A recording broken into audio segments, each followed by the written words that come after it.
صباحنا صباح الملك لله. دارين يا عبد الله، دارين. ايوه يا قطه حمراء، قرب يا مدام، قرب يا استاذ. بطاطس تحمير القطه 8 جنيه. عبد الله عدل البصل ده يا عبد الله والنبي. السلام عليكم. وعليكم السلام. يا معلم حسام عامل ايه؟ ازيك يا استاذ يوسف؟ ايه الاخبار؟ الحمد لله. بكام كيلو القوطه؟ القطه ب 8 والبطاطس؟ ب 12 جنيه. طب انا عايز كيلو وكيلو يا معلم. كيلو قطه؟ طب تمام، عناية يا استاذ يوسف. احلى كيلو قطه واحلى كيلو بطاطس. خد انت نقيها بنفسك عشان ايه؟ ما تقوليش القطه فيها حاجه ولا مش حاجه. ماشي يا معلم. ماشي؟ القطه حمراء هتعجبك يا استاذ يوسف. طبعا يا معلم. كمل يا استاذ يوسف. رجلي ايه ده في ايه يا ابني مالك؟ رجلي وجعاني. طب تعالى نروح المستشفى. رجلي مش قادر افردها. سيبك منه يا استاذ يوسف، ده عيل خير مش بتاع الشغل. تعالى يا استاذ يوسف كمل تنقية القطه. قوم يا كمل يا استاذ يوسف.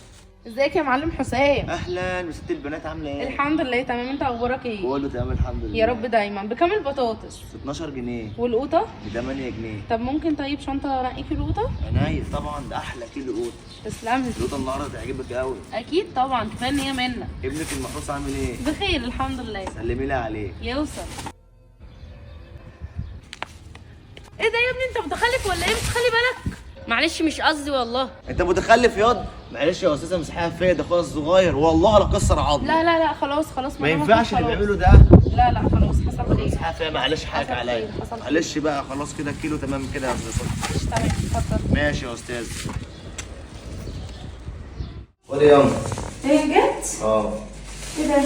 ايه يا ابني ده يا ابني؟ بطاطس. هو ضحك عليك؟ مين ايه يا اللي ابني ضحك ده؟ عليا؟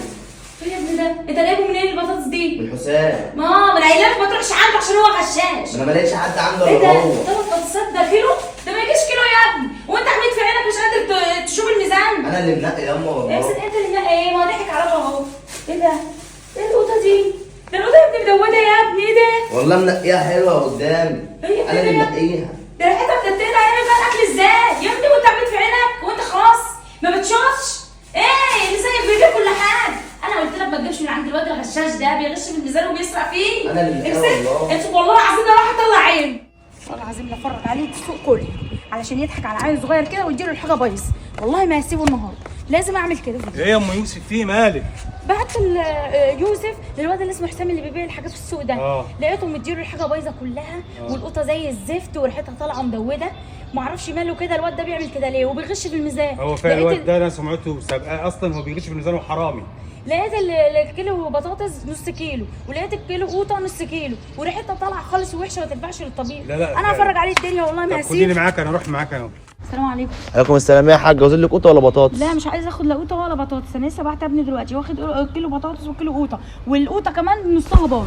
يعني ايه نصها بايظ؟ أيوة القطه نصها قدامك بايظ اهي زي وريحته طالعه. ازاي القطه قدامك زي الفل اهو وحتى والبطاطس الاثنين ما اهي. يجوش كيلو ونص، حرام عليك، انت بتغش في الميزان ليه دلوقتي؟ إيه اللي انا واخده دلوقتي يعني كيلو وكيلو لاقيهم كيلو ونص. لا. حرام عليك اللي انت بتعمله ده، ارفع لي بقى الكفف دي عايزه اشوفها. بعد اذنك يا حاج، انت مش جايه تسوقي سمعته قدام الناس كلها، بعد اذنك. هو ايه اللي سوق سمعتك؟ انا ابني دلوقتي جايب لي 2 كيلو لاقيهم كيلو ونص، وبصراحه كمان القطه ريحتها طالعه، حرام عليك اللي انت بتعمله ده. اللي انت بتقوليه ده غلط وعيب في حق. يرضيك يا حاج اللي بتقوله ده؟ هو ايه اللي عيب في ايوه حقك؟ يرضيني. استني هو يا ايه اللي عيب ست في حقك؟ استني.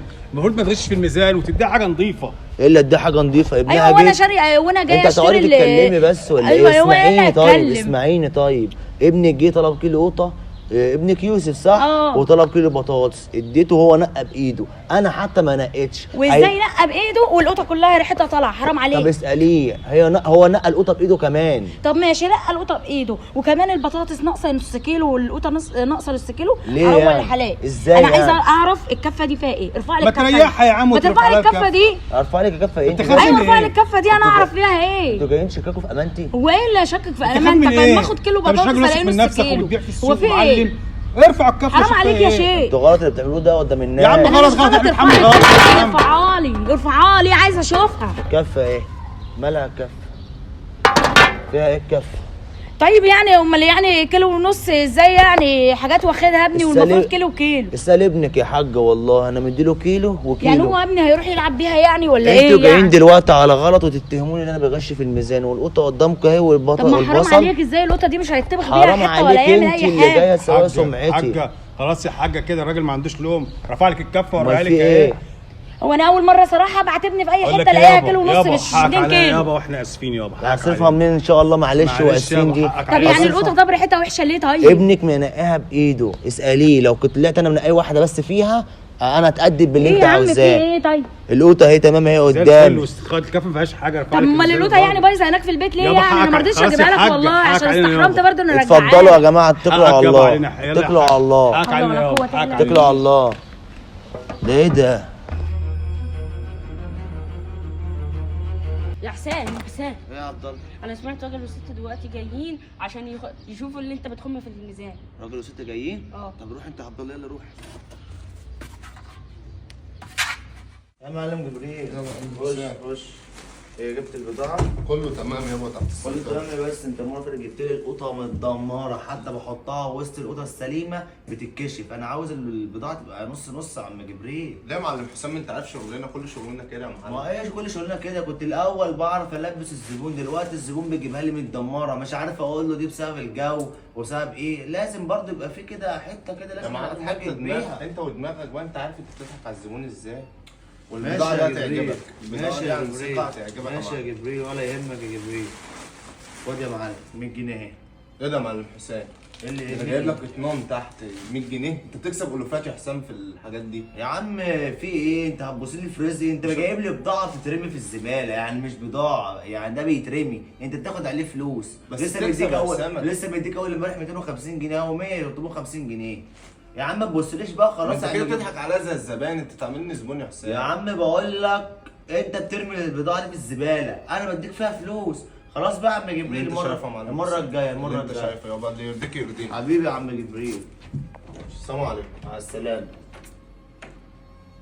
بضاعه بيرميها في الزباله، عاوز اخد فيها فلوس. ايه ده يا حسام؟ حرام عليك، البضاعه البايظه اللي انت عمال تبيع على الناس دي. بقول لك يا نهى، اهدي يا نهى، صلي على النبي كده. البضاعه دي مهريه شويه، مش فاسده ولا اي حاجه.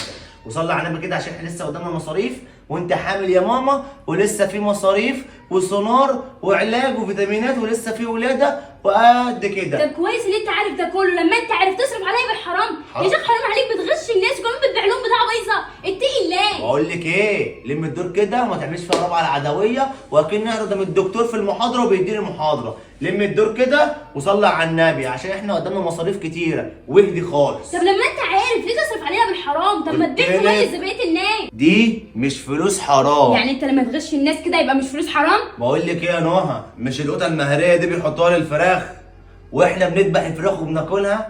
يعني ايه؟ على اساس ان انت مثلا بتبيع لي الفراخ. يا ابني انت بتبيع البني ادمين تغشهم ليه؟ لا اله الا الله، لا اله الا الله. يا ماما يا ماما فكري بالعقل كده. اه صح، انا الله فكر كلها ايه بالعقل. حاصل ايه؟ كلها حاصل تحصيل زي ما بيقولوا. وهي أو كلها حاصل حاصل. تحصيل يعني. ما تعمل بيع صح اصلا. انت لو بعت يعني من غير الحرام يبقى كده برضه مش هتكسب. نهى ربنا على فكره مش هيبارك لك في القرش. انا هشتغل كده على طول وهفضل كده على طول. في حاجه يا نهى؟ لا اشتغل يا اخويا براحتك، انا زهقت اصلا. ايه ده؟ عيله عاوزه الفقر، وش فقر. هو ده يرضي ربنا يا معلم حسام؟ هو ده اللي القطه حلوه ومش حلوه، مجرد ما اروح البيت الاقيها بايظه كلها؟ هو انت منقيها كده اصلا؟ لا انا مش منقياها كده، انا منقياها حلو. طب ما انت قولي لنفسك انت واخداها من هنا حلو عشان انا عارضها حلو، لكن انا ما اعرفش دي جبتها منين. ايوه بس مش دي القطه اللي انا منقياها، انا منقياها كانت سليمه وحلوه، مجرد ما نروح البيت 10 دقايق بس يحصل لها كده. مش ذنب انا الكلام ده، انت واخده من عندي القطه سليمه، لكن الكلام ده مش من عندي. امال انا جايباها منين يعني لما هي مش من عندك؟ لا اله الا الله، انا جيت حطيت الكيلو كده قدامك وقلت لك اوزني بنفسك ونقي بنفسك. انا نقيت حاجه بايدي؟ ايوه بس انا ما كنتش منقيه حتى مستويه رد اصلا. عليا، انا نقيت حاجه بايدي ولا انت اللي نقيتيها بنفسك؟ لا انا اللي منقياها بنفسي. خلاص يبقى انت اللي نقيتيها. كانت كويسه معاك ولا لا؟ ماشيه من هنا وهي كويسه ولا لا؟ ايوه كانت كويسه. خلاص انا عارضها للتهويه وقاعد في الهوا اهو، الدنيا تمام معايا والقطه هي زي الفل قدامي. ماليش دعوه بقى، انت مشيتي لفيت شويه القطه في الحر باظت منك، ده انت اللي تشيلي مسؤوليته، انا ماليش دعوه. بس ده ما يرضيش ربنا على فكره، انت كده بتغش في الميزان. ولا بغش ولا بنش، انا اديك القطه سليمه، ماليش علاقه بالكلام ده. اتكل على الله عشان نشوف اكل عيشنا يا استاذ. حسبي الله ونعم الوكيل فيك. معلش هم كلهم كده، زمان اخر زمن كده جبرت قوي وفل فل. الو، ايه؟ في المستشفى؟ شفت يا حسام آخرة الحرام؟ شفت آخر غشك للناس اللي حصل؟ أديك خسرت ابنك اللي أنت بتتمناه من الدنيا كلها. دلوقتي نفعك الفلوس؟ نفعك الغش دلوقتي؟ خلاص يا نوع، خلاص يا نوع، هبوس ايدك خلاص عشان هموت. هو ايه اللي خلاص؟ انا بس عشان بقول لك الحقيقه. دلوقتي الحقيقه وجعتك صح؟ خلاص يا نور، خلاص بعد انا ما كنتش خسرنا اعرف، اللي احنا كان نفسنا فيه صح؟ ما كنتش اعرف اللي انا كنت بديهم برضه بضاعه برضه، يعني ما الفراخ ما تحاولش تضحك على نفسك، انا مش قادره اتكلم. انت واثق وعارف ان اللي انت عملته ده كان غلط. طب ايه اللي نفعك دلوقتي؟ الفلوس نفعتك؟ الغش دلوقتي والبضاعه البايظه اللي انت كنت بتبيعها للناس نفعتك؟ ادينا دلوقتي خسرنا اللي كنا بنتمناه. انت عندك حق، انت عندك حق، الحرام ما بيدومش يا بس والحرام تكون لا. فاهم بس وعرفت غلطك. انت صح، انتوا كلكم كنتوا صح ولا غلط؟ انا كنت فاكر ان انا كنت بعمل كده كنت بوفر لنفسنا الامان بزيادة الفلوس، لكن حتى لو عملت جبل فلوس من الحرام مصيره هيقع، عشان في الاول والاخر ده حرام، واللقمة الحلال هي اللي بتدوم وربنا بيبارك فيها، لكن الغش في الميزان ده حاجة كبيرة عند ربنا، وربنا يورينا ايه اخرة الحرام ايه. والف حمد وشكر لربنا. انا لازم اتوب على اللي انا بعمله ده، لازم اغير كل حاجه، لازم اعوض كل الحرام اللي انا عملته ده واخليه حلال، لازم اروح لواحد غشيته في الميزان واطلب ان هو يسامحني عشان ربنا يسامحني. وحقك عليا يا نهى، حقك عليا، انا هتغير والله، ان شاء الله كل حاجه هتبقى احسن. بصوا يا جماعه، انا جاي لكم النهارده عشان اقول لكم ان انتوا كان عندكم حق، انا فعلا غشيت في الميزان كذا مره وانا ربنا عاقبني، وجاي النهارده عشان اقول لكم سامحوني. مش انتوا بس انا غشيتكم في الميزان، ناس كتيره، ولازم اروح لواحد عشان يسامحني، عشان اكيد ربنا برضه مش هيسامحني بسهوله. وانا جاي النهارده برضه معايا فلوس عشان ده حقك، عشان انا غشيت في الميزان كتير، فقبليهم مني بعد اذنك، عشان دي فلوسك مش فلوسي. انا مهم ان انت تحترف ان انت غلطان، ومهم كمان ان ربنا يسامحك، لكن احنا ناخد فلوس لا، احنا ربنا بس يهديك يا ابني وما تعملش الحكايه دي تاني، لان طبعا ربنا عمره ما قال لك اشتغل وروح غش في الميزان عشان تظلم الناس والناس تاخد منك الحاجه بايظه ومدوده ومش هيعرفوا حتى يطبخوها ولا يعملوا بيها حاجه، يبقى ده حرام عليك وده اذى، والقرش اللي انت هتكسبه عمره ما هيبقى حلال. فده احنا مش عايزين فلوس ولا حاجه، احنا عايزينك بس تتعلم من غلطك، ويا ريت ما تغشش في الميزان، لان ربنا ما يرضاش بالحرام ولا يرضى باي حاجه زي كده انت عملتها. انت عندك حق يا حاج، انت عندك حق، فربنا يا ابني يهديك ويصلح لك حالك كده انت واي حد زيك كده، يا رب ربنا يهديه وما يعملش كده في اي حد تاني، لان الناس مش لاقيه اصلا، الناس غلابه، الناس دلوقتي لو راحت تطلع تجيب نص كيلو قوت عشان تطبخ بيه بيحمدوا ربنا ان جابوا نص كيلو قوت، فانت بتدولهم بايظ، حرام عليك، مش هيعرفوا يستفادوا منه ولا يعملوا بيه حاجه، هيدعوا عليك والقدعه ده هيجي لك انت. فعلا جه عليا الدعاء فعلا، وفقدت ابني، كانت مراتي حامل وابني مات في بطنها، وده ذنب يعني اغلى حاجه عندك في الوجود راحت، ده ربنا ما بيسيبش حق حد، عارف دايما ليه؟ اللي بيظلم ربنا بيظلمه ربنا قال لك حقه. ايه؟ من غشنا فليس منا، انت غشيت وبعت بالربا وكل ده عند ربنا محرمه علينا كمسلمين، فانت حرام عليك انت تعمل كده، اديك خدت درس، استفدت ايه غير انه عقاب ربنا شديد.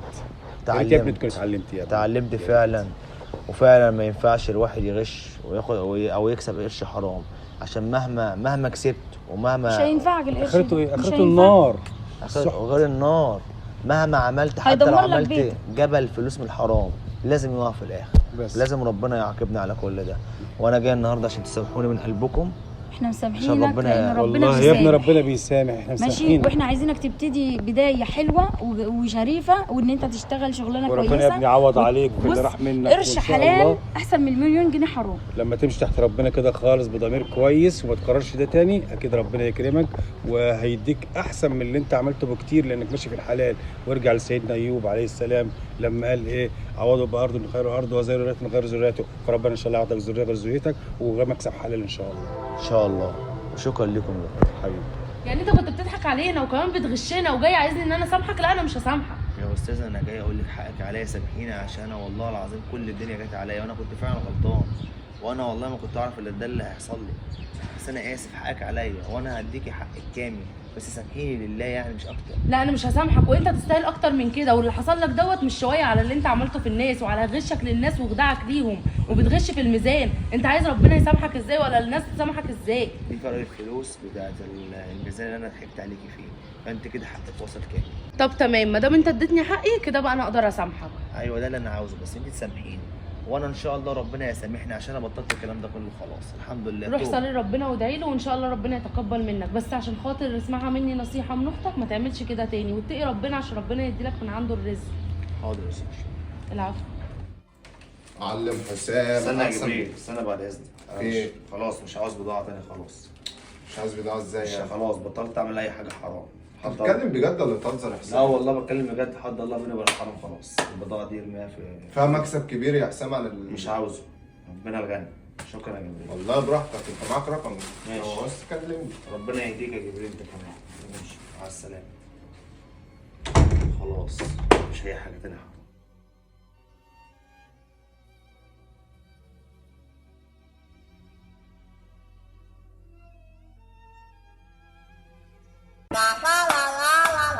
قرب يا استاذ وخد القوطه فرصه. السلام عليكم.